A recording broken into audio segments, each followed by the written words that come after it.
நீதிமன்றத்தில் துடிதுடித்து உயிரிழந்த குற்றவாளி, துப்பாக்கிச்சூடு நடாத்தியவர் அடையாளம். நெடுநேரம் வரிசையில் காத்து நின்ற அமைச்சர் சந்திரசேகர். மீண்டும் சர்ச்சைக்குள்ளாகும் மதுபான விற்பனை உரிமங்கள், மழை நின்றும் தூவானம் விடவில்லை. நாட்டிலிருந்து இவ்வருடம் இஸ்ரேலுக்கு பயணமாகும் 2000 தாதியர்கள். கடவுச்சீட்டு பெற்றுக்கொள்ள காத்திருப்பவர்களுக்கு முக்கிய தகவல். தென்னிலங்கையில் பதற்றம், துப்பாக்கிச் சூட்டில் தந்தையும் 2 பிள்ளைகளும் பலி. நீதவான் முன்னிலையில் இடம்பெற்ற கொலை, நாடாளுமன்றில் நாமல் கேள்வி. ஜேவிபியினர் தலதா மாளிகைக்கு குண்டு வைத்தபோது கவலைப்பட்டார்களா? அனுரவை சாடிய கபீர் கசீம் எம்பி.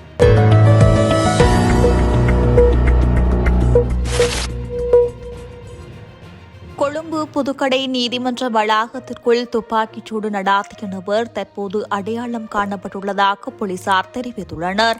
புதுக்கடை நீதிமன்ற வளாகத்தில் உள்ள 5ஆம் இலக்க நீதவான் நீதிமன்றத்திற்குள் இன்று காலை இடம்பெற்ற துப்பாக்கிச் சூட்டில் ஒழுங்கமைக்கப்பட்ட குற்றச்செயல் கும்பலைச் சேர்ந்த சஞ்சீவகுமார சமரரத்ன என்ற கணேமுள்ள சஞ்சீவ கொல்லப்பட்டுள்ளார். போலி கடவுச்சீட்டை பயன்படுத்தி நேபாளத்தின் காத்மண்டுவிலிருந்து கட்டநாயக்க சர்வதேச விமான நிலையத்திற்கு வந்தடைந்த போது செப்டம்பர் 13, 2023 அன்று கணேமுள்ள சஞ்சீவ குடிவரவு மற்றும் குடியகழ்வுத்துறை அதிகாரிகளால் கைது செய்யப்பட்டார்.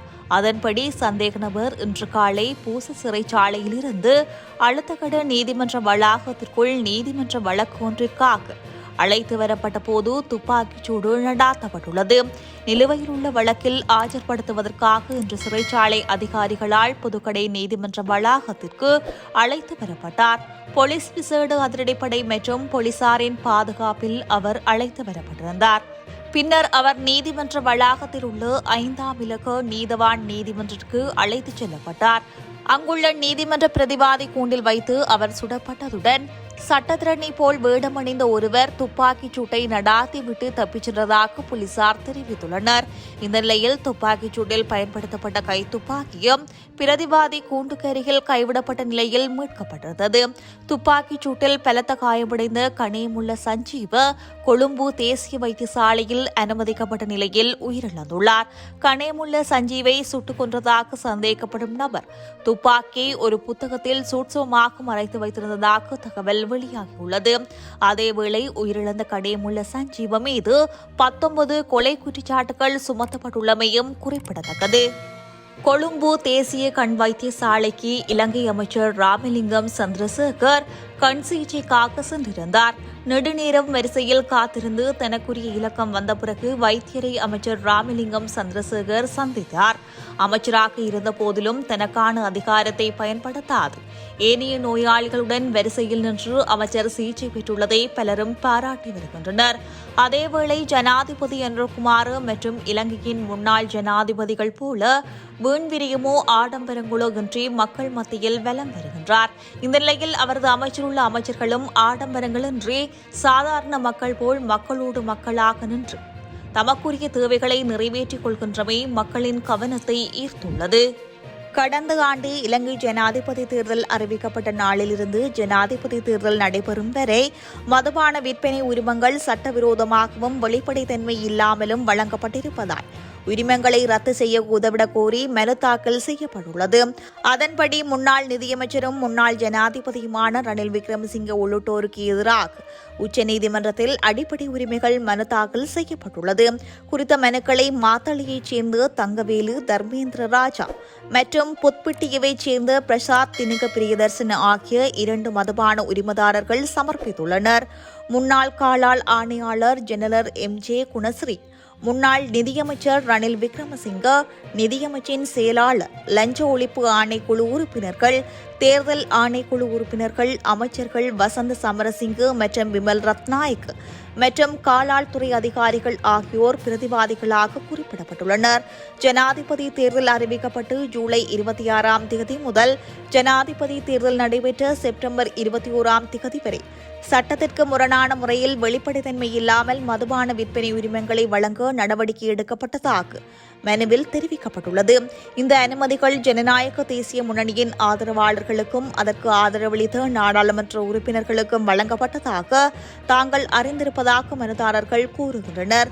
நிதியமைச்சர் என்ற முறையில் ரணில் விக்ரமசிங்கே ஜனாதிபதி தேர்தலின் போது தொழிலதிபர்களிடமிருந்து தனக்கு தேவையான ஆதரவை பெறும் நோக்கில் இந்த உரிமங்களை வழங்க நடவடிக்கை எடுத்துள்ளதாக மனுதாரர்கள் குற்றம் சாட்டுகின்றனர்.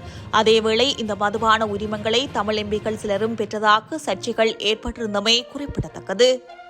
இந்த வருடம் நாட்டில் இருந்து இஸ்ரேலுக்கு 2000 தாதியர்களை அனுப்புவதற்கு எதிர்பார்த்துள்ளதாக வெளிநாட்டு வேலைவாய்ப்பு பணியகம் தெரிவித்துள்ளது. இதுவரையில் 148 தாதியர்கள் இஸ்ரேலுக்கு பணிக்காக சென்றுள்ளதாகவும் தெரிவிக்கப்படுகிறது. இதேவேளை எதிர்வரும் 24ஆம் திகதி தாதியர் பணிக்காக செல்லவுள்ள 17 தாதியர்களுக்கான விமான பயணச்சீட்டுகள் வழங்கப்பட்டுள்ளதாக வெளிநாட்டு வேலைவாய்ப்பு பணியகம் தெரிவித்துள்ளது. குடிவரவு மற்றும் குடியகழ்வு திணைக்களத்தின் செயற்பாடுகள் இன்று முதல் 24 மணி நேரமும் இடம்பெறும் என அறிவிக்கப்பட்டுள்ளது. அதற்கு ஏற்ற வகையில் குடிவரவு மற்றும் குடியகழ்வு திணைக்களத்தின் கடவுச்சீட்டுகளை வழங்கும் பணி நடைபெறும் என பொது பாதுகாப்பு அமைச்சர் ஆனந்த விஜயபால தெரிவித்துள்ளார். அதற்கமைய இன்று இரவு முதல் பத்திரமுள்ள பகுதிக்கு சிறப்பு பேருந்து சேவையும் இயக்கப்படும் என்று அமைச்சர் தெரிவித்துள்ளார். தேவையான பணியாளர்களை சுழற்சியில் முறையில் வழங்க நடவடிக்கை எடுக்கப்பட்டுள்ளது. இதற்காக பயிற்றப்பட்ட ஊழியர்கள் மற்றும் ஓய்வு பெற்ற ஊழியர்களின் உதவிகள் பெற்றுக் கொள்ளப்படும் என அமைச்சர் மேலும் தெரிவித்துள்ளார். மித்தினிய பகுதியில் இடம்பெற்ற துப்பாக்கிச் சூட்டு சம்பவத்தில் படுகாயமடைந்து மருத்துவமனையில் அனுமதிக்கப்பட்டிருந்த சிறுவன் உயிரிழந்துள்ளதாக தகவல் வெளியாகியுள்ளது. எம்பிலிப்பிட்டிய மருத்துவமனையின் தீவிர சிகிச்சை பிரிவில் சிகிச்சை பெற்று வந்த நிலையில் 9 வயதுடைய குறித்த சிறுவன் சிகிச்சை பலனின்றி இன்று உயிரிழந்துள்ளார். இந்நிலையில் குறித்த துப்பாக்கிச் சூட்டில் ஒரே குடும்பத்தைச் சேர்ந்த 3 உயிரிழந்துள்ளமை குறிப்பிடத்தக்கது. அம்பாந்தோட்டை மாவட்டம் மித்தனிய காவல்துறை பிரிவிற்குட்பட்ட கடைவத்த சந்தை பகுதியில் நடாத்தப்பட்ட துப்பாக்கிச் சூட்டில் சிறுமி உட்பட 2 உயிரிழந்துள்ளனர். உந்துருளியில் பயணித்தவர்களை இலக்க வைத்து அடையாளம் தெரியாத தரப்பினரால் நேற்றிரவு துப்பாக்கிச் சூடு நடாத்தப்பட்டுள்ளது.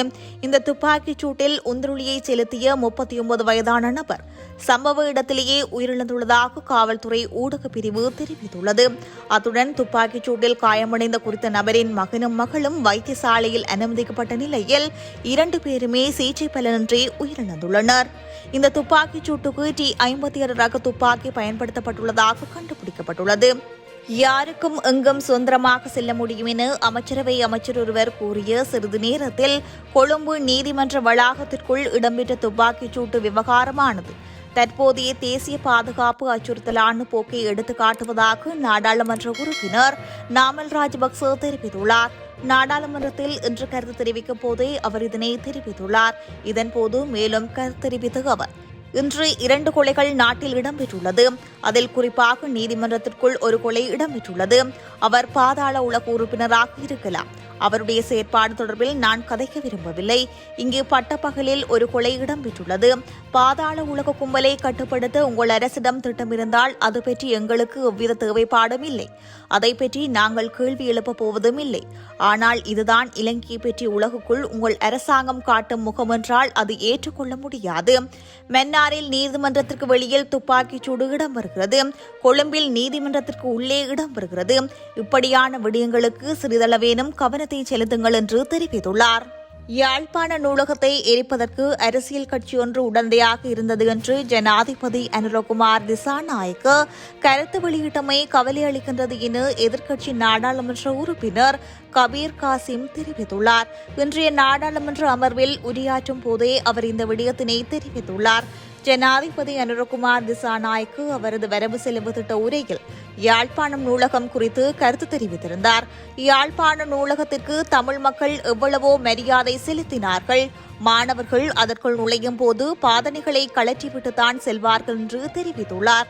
யாழ்ப்பாண நூலகத்தை எரிப்பதற்கு அரசியல் கட்சி ஒன்று உடந்தையாக இருந்தது என்றும் எமது தாய் கட்சி அதற்கு குற்றம் சாட்டப்பட்டது.